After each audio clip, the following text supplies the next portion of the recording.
Greetings and welcome to another Vagrant Order video. Today we're going to be discussing what is essentially the goal of every Holy Grail war, except in our case we have multiple Holy Grail wars that we need to solve in the way of singularities. And that is of course the Holy Grails that you can see right there.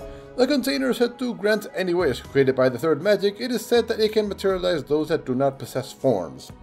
Now, that is all high and mighty, and in the Fate universe, these are generally used to basically modify history, bring people back from the dead, grant almost unlimited power. But in all the series that I've seen, something happens and no one is able to actually get a wish granted except in Apocrypha, but that's the Greater Grail, and that's a completely different thing. So, in our case, what are these used up for? Well, in that case, if you go all the way here into Enhance, and then over here into Palingenesis, shush, you will see that we can actually use Holy Grails to ascend servants that have reached their maximum level. So let's say I went to enhance our little Mysterio Heroine X Altar here. As you can see, I can use one Grail to increase her level by 2. But that only applies to 5-star servants, and that only goes up by 2. That is because how many levels are gained per Grail Ascension is dependent on their rarity. That means that no matter what rank the servant is, they can eventually reach level 100. Now the amount of Grails required for that dip but also varies by their rarity. So as you can see over here, let me bring this up quickly, by the little handy chart that I'm showing you right now, we can see that 5-star servants only require 5 Grails to reach level 100. However, from that point forward, we need 7 Grails for rank 4, 9 Grails for rank for rarity 3, and then 10 Grails for 2, 1, and 0. Now, if you're wondering about that 0 rarity servant right there, there is only one servant with that rarity, and that is Angria, mind you. And he is so rare that, because 1, I think he comes out of the friend summon pool, and 2, he is so rare that you probably have a higher chance of summoning a 5-star servant than him. Now, I do have a couple of friends that have him. They put him there just to troll, but yeah, he does exist. So, what does this mean? Well, this means that any servant can basically become, well, acquire useful attack and defense numbers, per se. However, not everyone is made equal in this game, unfortunately. And just because you raise your favorite servant all the way to rank 5 doesn't mean they will hit as hard or be as useful as some proper 5-star servants. However, that doesn't mean you shouldn't do it, because that is generally the #1 rule you should do with these Holy Grails. Use them on your favorite servant. Don't be like me and save them up for something that isn't going to happen. The reason I haven't used up any is because I can't really decide who I want to use them on. So you can see I've got a bunch of servants that are already max ascension and max level. Oh yeah, by the way, you can't select match for this for obvious reasons. But as you can see, I could pick a whole veritable army of servants on which to do it on. Well, let's say from Matahariam. No, from...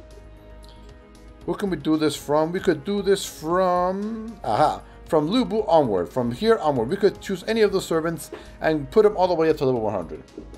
However, as I just said, just because you raise a servant to level 5 doesn't mean they're going to get the attack, the HP, and the modifiers of a level 5 servant.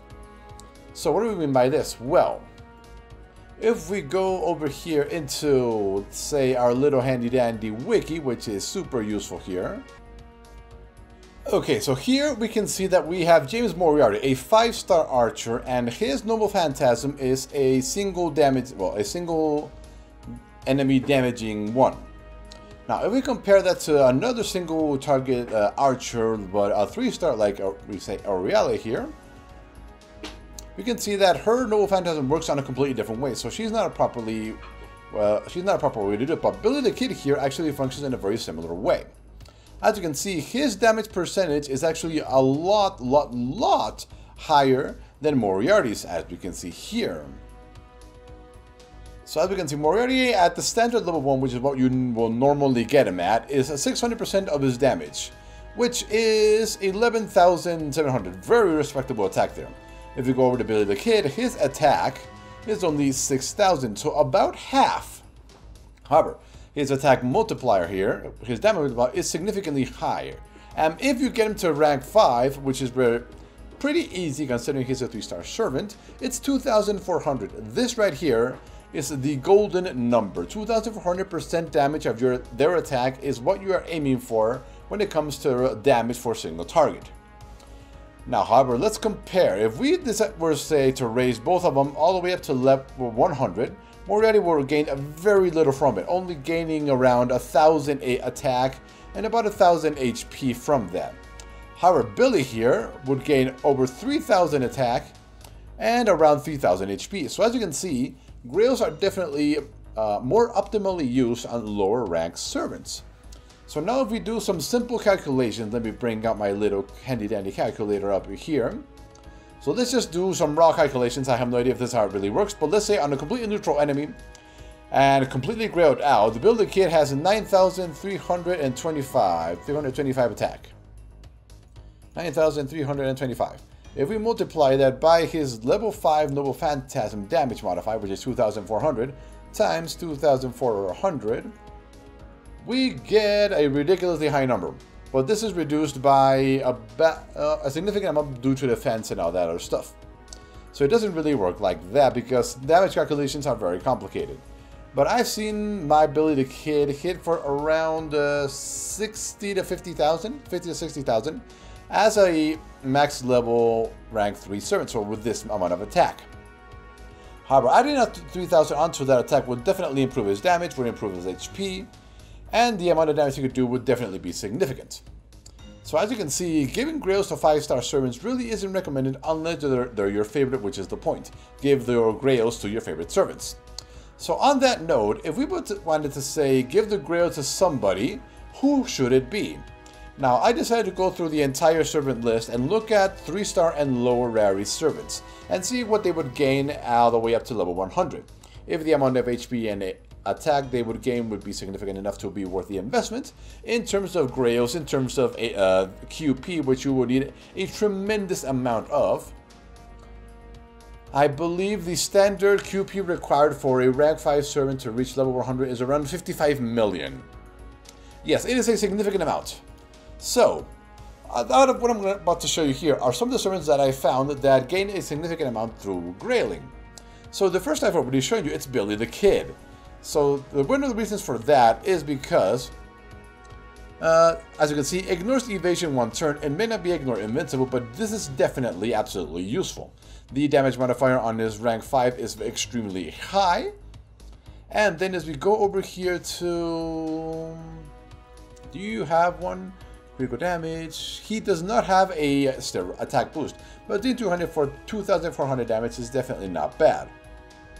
So he is definitely a decent one. Now, if we go look at Ariale here, the golden girl of 3-star archers, we can see that she also gains around 2,500 attack from being grailed up. Now, because her Noble Phantasm works in a completely different way, it does 1,200 damage to one enemy. That is flat, absolutely. She will always do a minimum amount of damage. But then she gains extra damage based on melee, and because you are going to have it at level 5, it's plus 250% extra damage. And the charm, which is extra. Now, my own Ariale at max level rank 3 here, which is 7,000 attack, with her own arts buff at max level, which is this one here, and with the outfit for the master also arts buff that we got relatively recently, she hit a Mail Saber for over 200,000 damage. Now, if we add 2,000 base damage onto that, you can just imagine the amount of damage she could do. The other nice thing is that she would gain a little bit more survivability because she is a little on the weak side. But she is definitely a very strong contender for being grailed.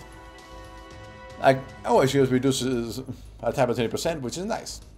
So she is pretty decent, but because her Noble Phantasm works in a very different way than any other one, it's a little odd to compare it. So let's go to our next servant here, Ushiwaka Maru.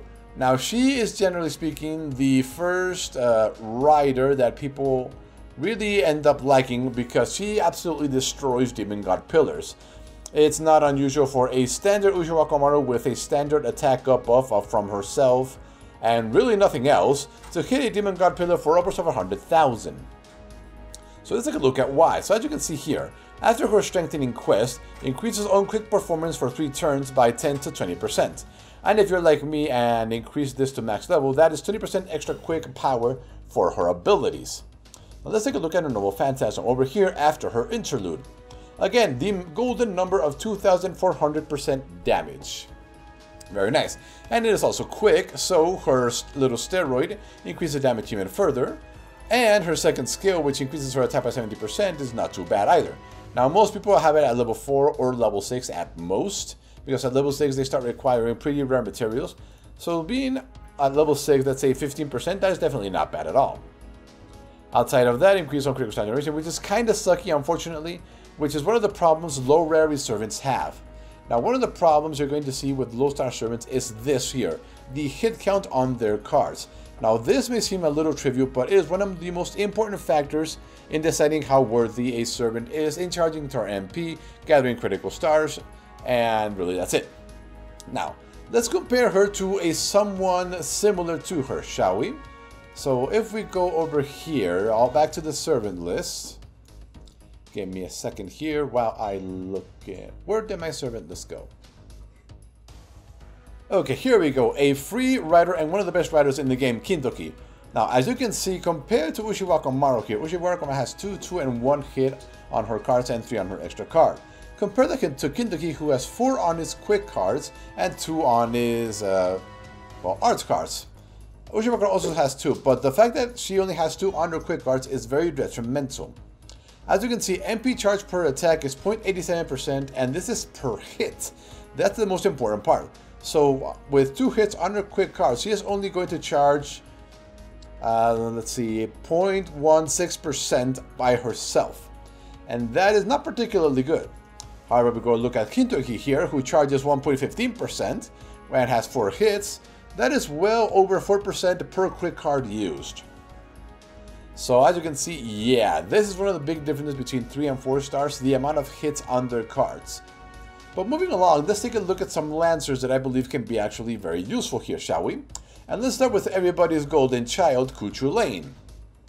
Now, his attack goes from 7,000 to 9,000, which seems to be the general rule. Base attack all the way up to level 100 seems to increase attack by around 2,500 for everybody, generally speaking. Some people do get less, some people get a little bit more, but that's the general rule. As you can see, once again, we are suffering from low hit count on his cards, which is one of the reasons why I personally don't use him that much. Because he takes so long to charge up his Noble Phantasm, even with criticals, he is a little unreliable for me personally, but he does have some very good things. Battle Continuation, Invasion for 3 attacks that last for 3 turns, so you can essentially dodge multiple turns of attacks. And really that's about it. However, his Noble Phantasm is special, because it ignores invasion for 1 turn.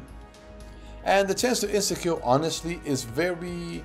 I've only ever had it activate against, generally speaking, chimeras, regular mobs, and nothing really that important. So I don't give this too much weight.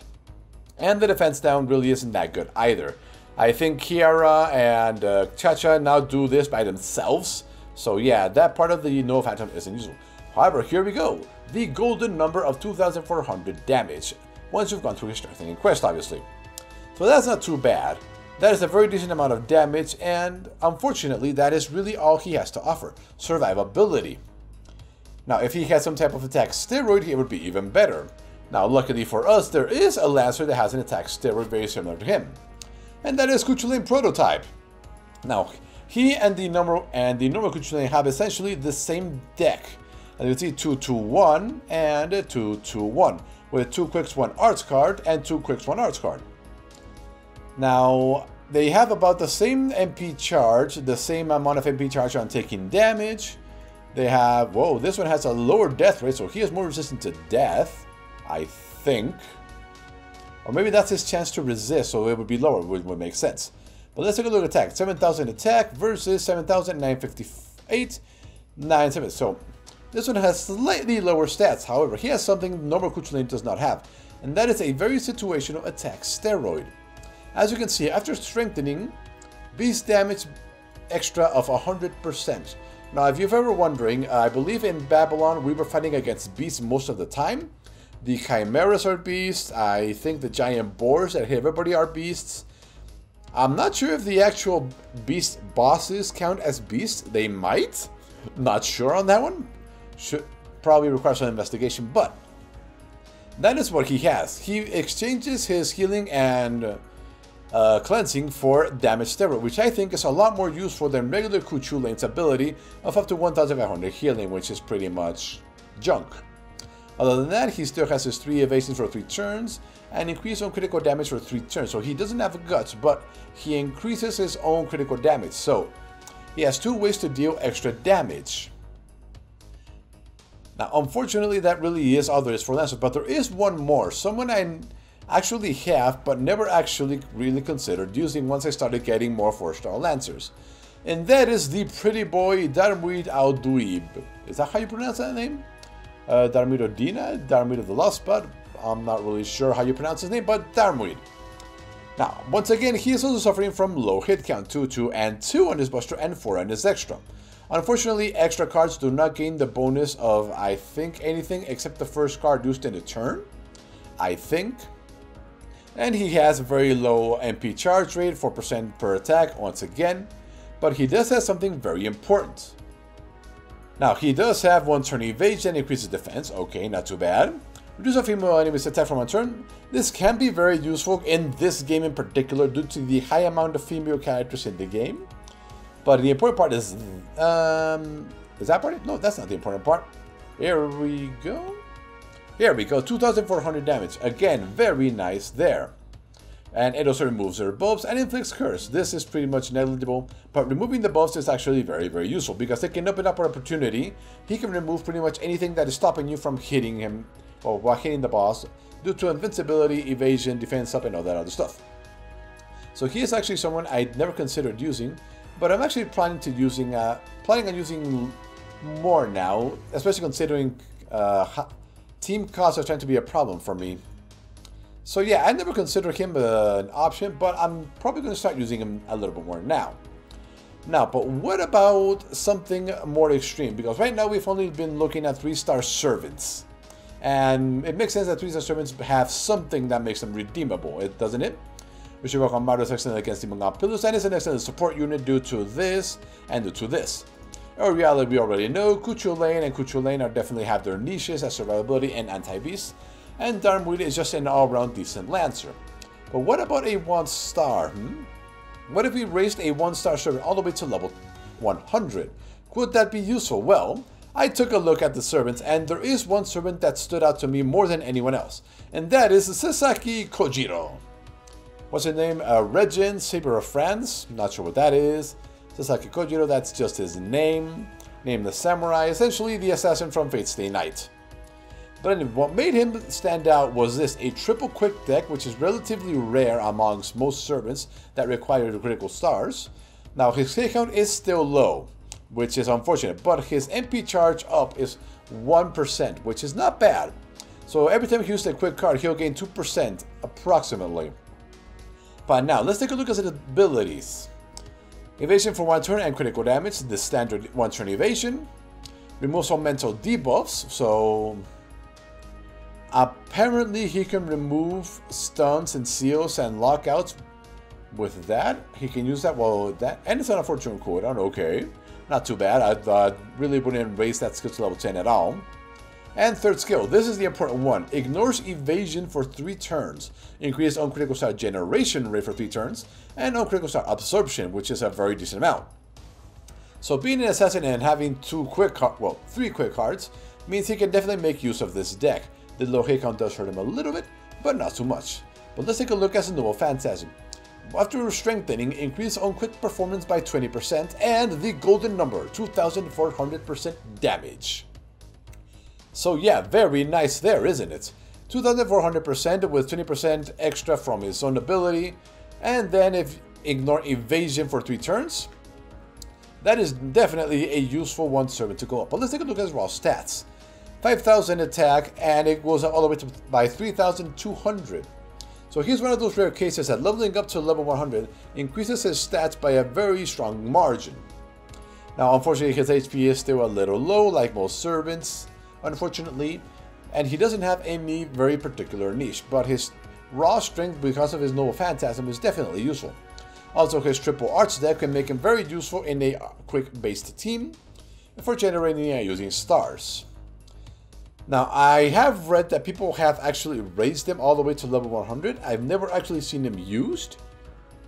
But if you definitely like them in all Fate's Day and Night, well, I see no reason not to, honestly. A little low on the attack, but he makes up for it with his deck and with his abilities. Kind of. But now, Leslie, what about something more normal? What about a Saber? Well, here's a Saber that I generally have ignored pretty much because I got Mordred, I got Altria, we got Elizabeth, I now have Suzuka. Yeah, I've never seen a reason to use this guy, but upon looking closely, he is actually very decent. As you can see, just under 3,000 extra attack power gain from being at level 100, not bad. And 3,500 HP, also not bad. Now, a pretty standard deck for Sabers, Double Buster, Double Quick, and Arts. Kinda sucks for charging his own MP, but we'll get to that later. Now, as you can see here, increases party's MP damage for 1 turn. This makes him an excellent support Saber. And it increases party's attack for 3 turns up to 16%. Obviously, it's only C, not B or A+, so again, very nice support. And increases one ally's critical damage, nice. Increases the critical shot generation rate, okay. But reduces their defense by 20%, so that's kind of an iffy ability. But let's take a look at his No Phantasm Co-Creamor. 2000% damage. This is the baseline that we were looking for. And unfortunately, it is a quick. Unfortunately. Now, he does have 2 quick cards in his deck, so using this, he could use this on himself, and along with everything else in his kit, and generate a large amount of critical stars for somebody else to use next turn. So as a 3-star Saber, he actually isn't that bad. He's a pretty good support Saber. I kind of wish it would have been a Buster one, but what can you do? So yeah, those are the servants that I've managed to look around and decide that they were actually worth grailing all the way to level 100 if they happen to be your favorite servant. Honestly, I would love to see a Alter Caesar, but what can you do? So yeah, that is what the Grails are being used for, and unfortunately I am extremely indecisive on who I should use them on. I do have my favorites among all of these girls, but that comes down to the point where do you raise a level 4 to level 5 rank just to increase their attack slightly? That is definitely a decent idea. Or do you raise a, say, lower star servant that has a very strong niche like Aureale, or maybe even Robin Hood, who can deal tremendous amounts of damage? Who knows? This really is all up to you. After all, these are basically your give this to your favorite servant and have fun, basically. So yeah, Grailing, or Palingenesis as it's officially called. A very interesting mechanic that you should definitely do and not be like me. Don't hoard them, you gain nothing by hoarding them.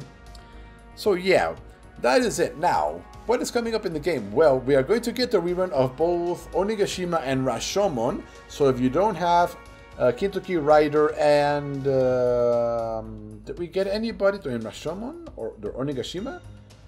I don't think so, actually. I don't think we have anyone from that. I think. But Shuten Doji will be available for summoning once again, so that's a good thing. As well as Raiko, she'll be available for summoning once again. And after those 2 events, so in about a month, we are going to get the next event. And what was that? I think it's actually the next story chapter. And they will come with a couple new servants. So anyway, we'll look into that once it actually gets announced. So anyway, thanks for watching, and we will see you next time. Hopefully by next time I've actually used up these Grails. So, later.